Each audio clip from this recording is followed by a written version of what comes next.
Some stories hinge on just a handful of powerful words, spoken at just the right moment, a moment that changes everything.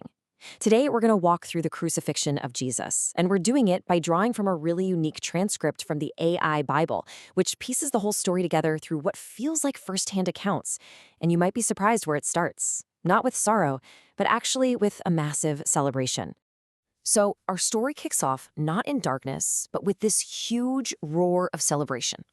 This is the sound of pure hope as Jesus enters Jerusalem. You've got crowds shouting, "Hosanna to the Son of David." This is a cry of praise. They're basically recognizing him as a long-awaited king, someone from a royal line. This is, without a doubt, the absolute peak of his popularity. It's a moment of total triumph that, honestly, makes everything that happens next even more dramatic. And then, the noise just fades. We move from that loud public scene into a quiet, private room, and the whole feel becomes intensely personal. Jesus is gathering his closest followers for one last meal together. It's Passover, which is already a deeply important Jewish festival, but this year it's taking on a whole new, profound meaning. And just listen to the words he chooses. "I've eagerly desired." There's a real intensity there, right? A sense of purpose. But then it's immediately followed by that chilling phrase, "before I suffer." He knows exactly what's coming. This meal isn't just a meal. It's a deliberate, final act of fellowship before the whole ordeal begins. And right here, with two very simple actions, he establishes a legacy that will last for millennia. With the bread, he says, "This is my body." With the wine, "This is my blood of the covenant." What he's doing is completely reframing the entire Passover tradition around his own coming sacrifice. These words, they become the very bedrock of Christian communion, a ritual of remembrance that was born in this final quiet moment. That quiet intimacy of the meal is just shattered as the scene suddenly erupts back into public view. And the mood? It has completely 180-degree flipped. We're now in a courtyard, a place of judgment, where the very same crowd that was shouting Hosanna is about to make a life or death decision. You can just feel the tension in the air. The Roman governor, Pontius Pilate, he offers up a custom of the festival. He'll release one prisoner, and he puts the choice directly to the people, asking them point blank, which one?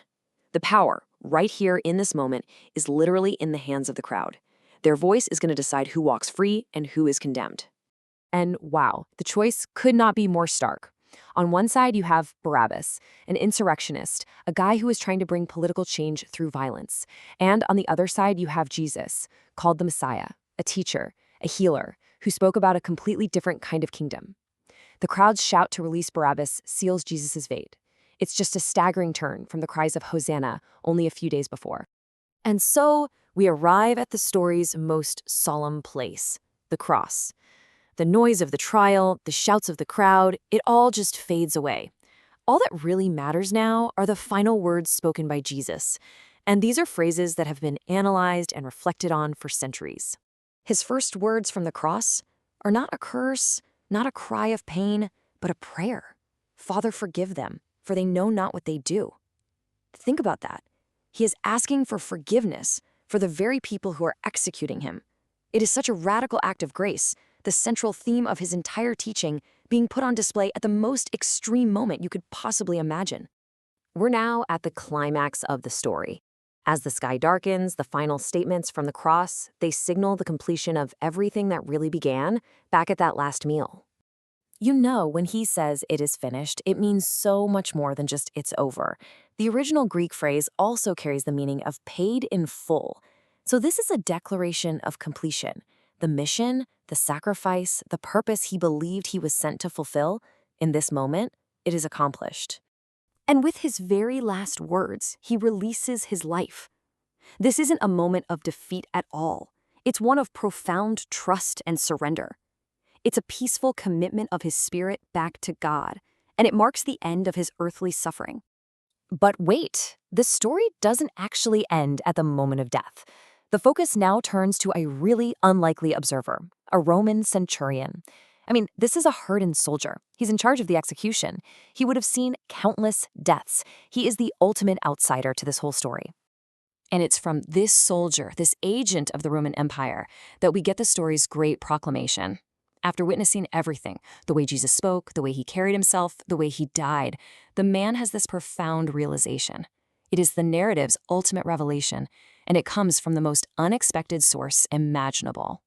And this is what we're left with, this final question. The entire narrative ends with a transformation. The centurion arrives as an executioner, and he leaves as a believer. So the question to reflect on is, what did he see? What is that tipping point that turns a mere spectator into someone whose entire worldview is forever changed?